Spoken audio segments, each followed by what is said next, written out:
to make individual sweet pastry tartlet cases, started off with 120 grams of plain flour and 60 grams of butter plus a pinch of salt. So I'm just going to slice it, dice it, and then rub it in.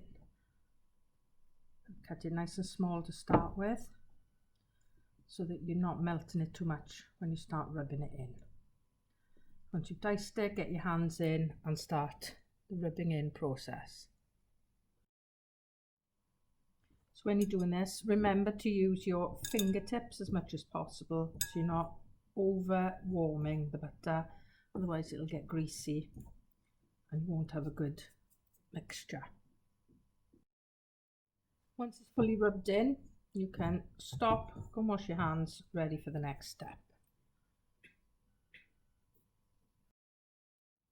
In a pâté sucré or a sweet pastry, you would usually have an egg yolk. Now you don't have to do this, it makes it a little bit harder to handle, but as I'm going to put meringue on top, I might as well add the egg yolk to the pastry. So you crack your egg, be gentle so you're not breaking the yolk, prise it open, let the white fall away, tip it back and forth until you've got as much of the white off as possible, and put your yolk into another basin.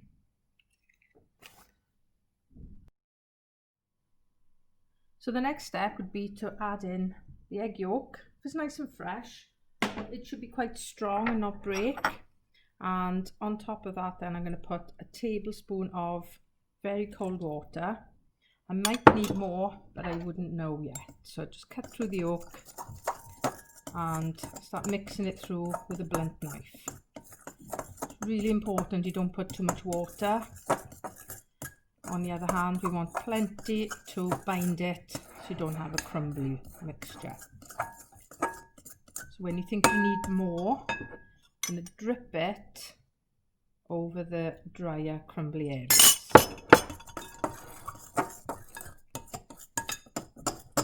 And when it all starts to look clumpy and feel damp with the back of your hand, you're pretty much there and can start bringing it together with your hand. I think I need a few more drops, and that should do it. So get your hand into the bowl, and before you squeeze it together, just think, do you need a few more drops? If it's starting to come together by itself, then no, you don't. Now, like with most pastries, this will benefit from chilling. So I'm going to just squeeze it gently to get rid of the cracks. I'm going to wrap it in cling film and I'm going to chill it for about 15-20 minutes. If you don't have time for that, it still works. It's just a little bit easier to handle if it is cold. So, gentle squeeze just to smooth it over and ready to chill.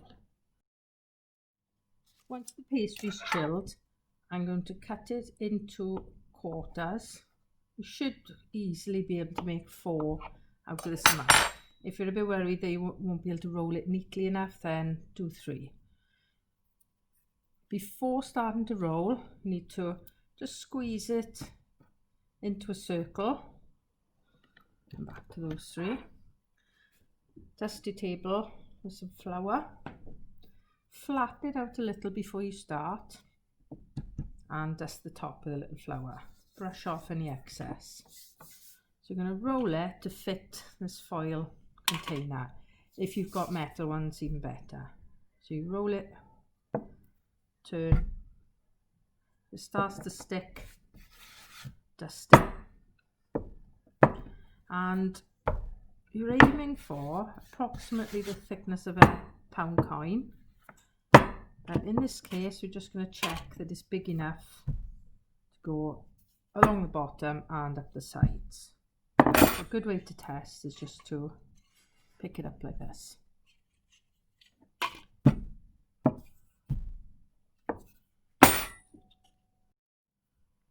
Once you've rolled it, I'm going to pick it up and lower it Don't push it and stretch it, but lower it down into the pastry case.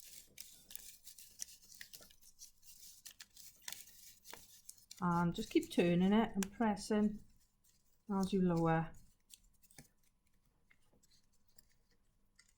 What I'm then going to do is to prick the base with a fork, because we don't want it puffing up as it cooks.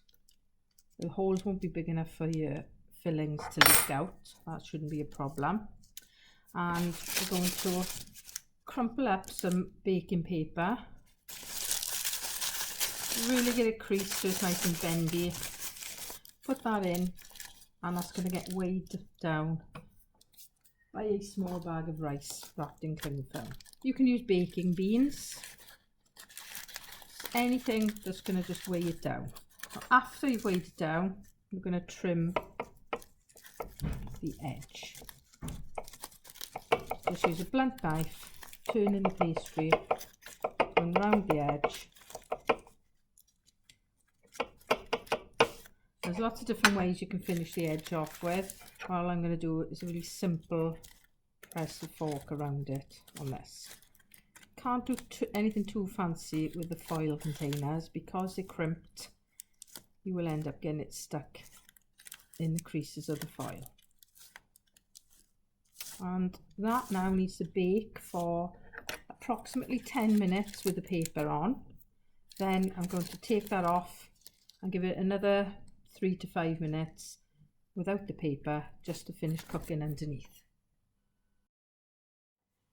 When the pastry case has fully cooked, so it's taken about 6 or 7 minutes without the rice bag and the paper liner, it should be completely cooked. You can pick it up, it's nice and crisp and light, and that can be used straight away, or it can be left to cool and put in an airtight container to keep for a week or more until you wanted to fill it. So that can be filled with a filling like cream or fruit that's ready to eat, or in this case I'm going to put lemon curd and top it with meringue and pop it back in the oven for 5 minutes. To make the meringue, I'm going to use egg white and caster sugar. For each egg white you need approximately 50 grams of caster sugar. You can use a bit less, but that's roughly how much it'll take. And I'm going to use the electric whisk to whisk it up before putting the sugar in, then gradually add the sugar until you've got a nice glossy mixture.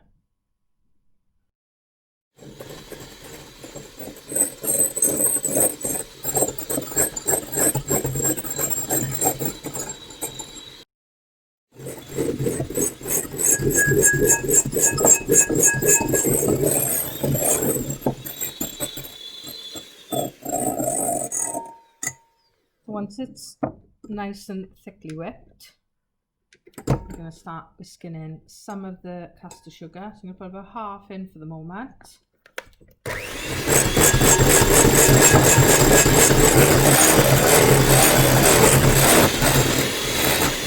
As you can see, that really doesn't take very long to whisk it in, and I'm going to gradually whisk in the rest as it's mixing.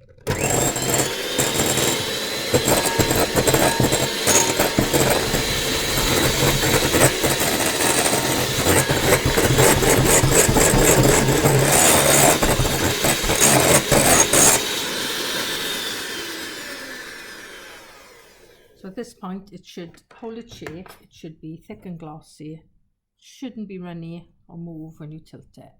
And you can spoon it or pipe it to use it. I'm going to pipe it, so I've got my disposable piping bag with a nozzle, quite a small nozzle, but it'll give a nicer pattern. Fold the edge back so that you can put your hand underneath, get the meringue into it without getting it everywhere.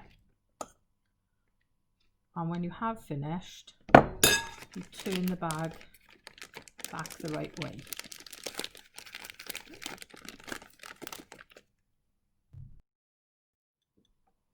So the lemon curd is now set and cooled, quite nice and thick. You could use cooked fruit, you could use jam, you could use a bought lemon curd. Really doesn't matter what you want to put in there. You could also fill it with custard or cream and top with fruit. So I put a few teaspoons of lemon curd, and I cut the end off the piping bag after filling it, and I'm then going to pipe. You could do stars, you could do swirls, you could do lines, it really doesn't matter. I think I'm going to go for a rose effect, so starting from the center.